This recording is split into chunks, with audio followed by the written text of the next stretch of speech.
Merci Philippe pour ces mots d'accueil. Et tout d'abord, au nom de tous les militants ici réunis, toutes mes félicitations à toi, à ton équipe, à Paul bien entendu, pour cette convention qui est d'ores et déjà un succès. Au nom d'Elio Di Rupo, président du Parti socialiste belge retenu, vous le savez, au nom des 90 000 militants du Parti socialiste dont il est le président, je veux vous souhaiter la bienvenue à Bruxelles. C'est pour nous un immense plaisir que cette convention progressiste du Parti socialiste européen se tienne ici aujourd'hui, qu'il y ait 2000 militants réunis dans cette salle aujourd'hui, venus des 4 coins de l'Europe. C'est en soi déjà un succès, c'est en soi déjà la démonstration qu'on nous attend et que nous avons cette envie d'y aller. Elio, tu le sais, Paul, est un des fidèles du Parti socialiste européen. Il n'a manqué pratiquement aucune réunion du Parti socialiste européen. Il me disait ce matin de te remettre bien sûr ce que j'ai fait, ses meilleures salutations, toute son amitié. Il me disait, tu verras, il va te parler de Lucas, son petit-fils. Il va vous dire que Lucas, son petit-fils, a décidé de s'engager en politique. Hélas, il n'a encore que 10 ans, il est un peu trop jeune pour prendre la succession. Mais nous savons aussi qu'avec notre camarade Sergueï Stanishev, l'intérim est bien assuré et que la présidence sera maintenue. Ce que tu as réussi, Paul, c'est une œuvre admirable. Moi, je suis d'une génération, j'ai 40 ans, je suis d'une génération de militants qui a commencé à s'intéresser à l'Europe il y a une vingtaine d'années. Et il y a une vingtaine d'années, les militants socialistes européens, nous étions quelques poignées. On n'aurait jamais rempli une salle comme celle-ci, on aurait rempli au mieux l'arrière-salle d'un bistrot quelque part, et nous rêvions qu'un jour il y ait un vrai parti socialiste européen. Nous en avons rêvé, tu l'as fait. Il y a aujourd'hui un vrai parti socialiste européen, avec des militants, avec des sections locales, avec un formidable centre d'études qui nous fait tous les jours réfléchir, avec des rassemblements comme aujourd'hui, qui sont de formidables rencontres et des lieux de fête aussi, avec des campagnes fabuleuses, comme cette magnifique campagne contre la directive Bolkestein que nous avons menée ensemble avec nos camarades français et allemands et où nous avons fait reculer des projets qui mettaient en péril les droits sociaux les plus fondamentaux. Le socialisme européen, aujourd'hui, est une véritable réalité. Les raisons pour lesquelles Elio Di Rupo ne pouvait pas être là ce matin, vous les connaissez, hélas, il est formateur. Nous essayons en Belgique de former un gouvernement et je ne vais pas vous parler longuement de la Belgique, nous ne sommes pas là pour ça, mais 2 mots quand même parce que je pense que les mots qui nous rongent aujourd'hui en Belgique sont des mots qui ont une signification à travers toute l'Europe. Nous avons dû faire face d'abord au nationalisme. Il y a encore, hélas, aujourd'hui au XXIe siècle, des hommes qui pensent que l'on ne peut pas faire vivre plusieurs peuples dans un même État. Il y a des hommes qui pensent que la solidarité entre les hommes et les femmes qui ne parlent pas la même langue n'est pas possible. Nous devons faire la démonstration que c'est possible. Nous devons, en maintenant ce petit pays qu'est la Belgique, pays de tolérance, de multilinguisme et de solidarité, faire la démonstration que les nationalistes ont tort et qu'ils se trompent.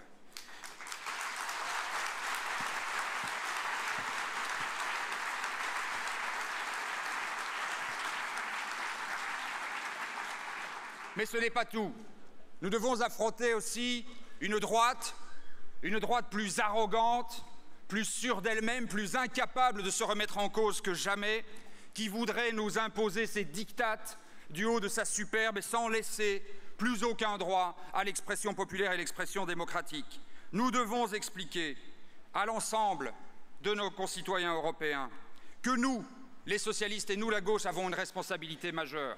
C'est un défi difficile, nous sommes de moins en moins nombreux et ça nous fait un immense plaisir, Georges, que tu nous aies rejoints aujourd'hui parce que le combat estimable que tu as mené pendant tous ces mois pour montrer que la gauche pouvait porter ses responsabilités est en soi un symbole qui vaut pour nous tous.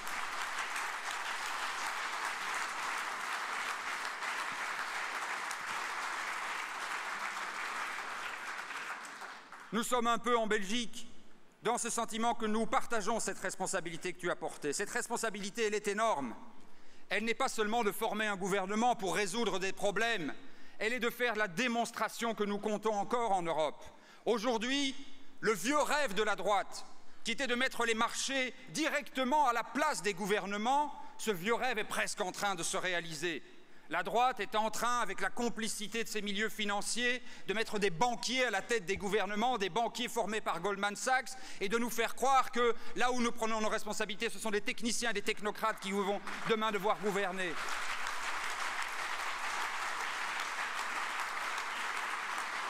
Nous avons la responsabilité politique de dire aux concitoyens européens qu'il n'y a pas de fatalité, qu'il ne faut pas choisir aujourd'hui entre le populisme d'un côté et la technocratie de l'autre, mais qu'entre les deux, il y a la démocratie, il y a la politique et il y a la gauche, qu'entre les deux, il y a le socialisme européen.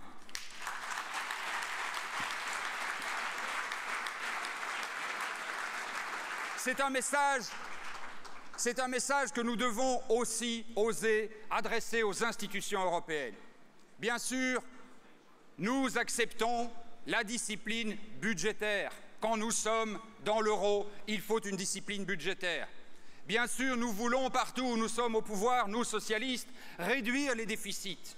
Parce que les déficits qui creusent des dettes qui obligent à rembourser des banques avec l'argent des travailleurs, ça n'a jamais été une politique de gauche. Et que nous avons toujours voulu défendre la rigueur budgétaire et la lutte contre les dettes publiques. Bien sûr, nous acceptons et nous voulons plus de convergence de nos politiques économiques et sociales. Et nous, même en Belgique, nous sommes prêts, nous, socialistes belges, à un grand saut fédéraliste vers un budget européen, vers des impôts européens, vers de grands programmes de relance européens.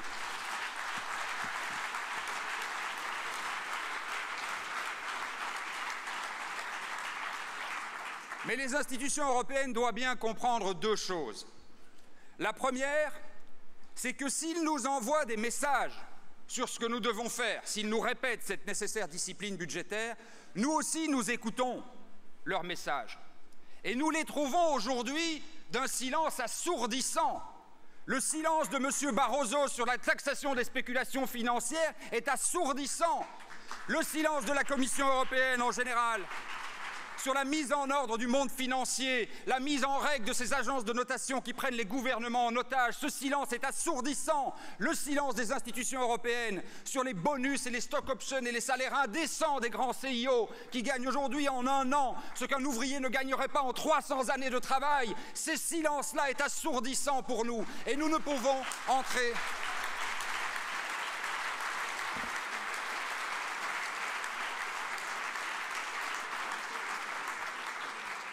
On ne peut pas nous demander de soutenir l'Europe si l'Europe n'est aujourd'hui qu'une machine à détruire des avantages sociaux et si l'Europe n'est pas le vecteur qui remettra de l'ordre dans cette économie casino qui domine aujourd'hui le monde.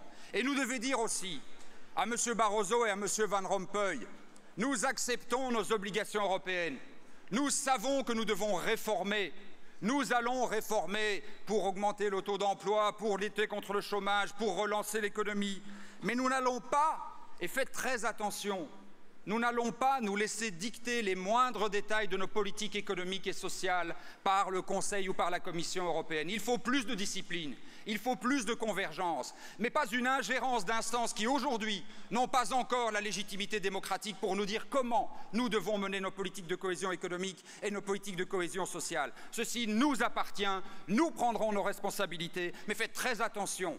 L'Europe est depuis toujours la cible des nationalistes, des populistes et des xénophobes. L'Europe est depuis toujours tenue par le centre et par le centre-gauche. La gauche aujourd'hui est européenne, mais faites très attention à la colère qui gronde dehors. Faites très attention à la colère des syndicats, des travailleurs, des mouvements sociaux, des milieux associatifs, qui, si vous continuez à porter cette image-là de l'Europe, cette image d'une Europe de droite et libérale qui démantèle nos acquis sociaux, pourrait un jour basculer dans le camp de l'opposition à l'Europe. Ça n'est jamais et ça ne sera jamais mon souhait, mais il faut que les institutions européennes comprennent que pour que l'Europe reste largement soutenue par les citoyens européens, elle doit être équilibrée et elle doit protéger nos droits sociaux. La droite s'attaque aujourd'hui à nos modèles sociaux et elle les abîme. La droite s'attaque aujourd'hui à la méthode communautaire avec cette succession de petits sommets bi- ou trilatéraux. La droite s'attaque à la démocratie parlementaire, la gauche et les socialistes sont là pour les défendre. Nous défendrons notre modèle social, nous défendrons la méthode communautaire, nous défendrons la démocratie parlementaire jusqu'au dernier souffle. Il y a, dans l'histoire de la gauche, des moments de résistance et des moments de conquête. Ne nous en cachons pas, nous sommes dans un moment de résistance. Nous sommes dans un moment où la gauche doit être debout face au vent et résister. et ne pas laisser démanteler les acquis que nous avons construits par des décennies de combat social. Mais demain reviendra le temps des conquêtes et dans quelques mois, nous serons avec nos camarades français derrière François pour reconquérir, pour que la gauche reconquiert la France, et puis nous serons avec nos camarades allemands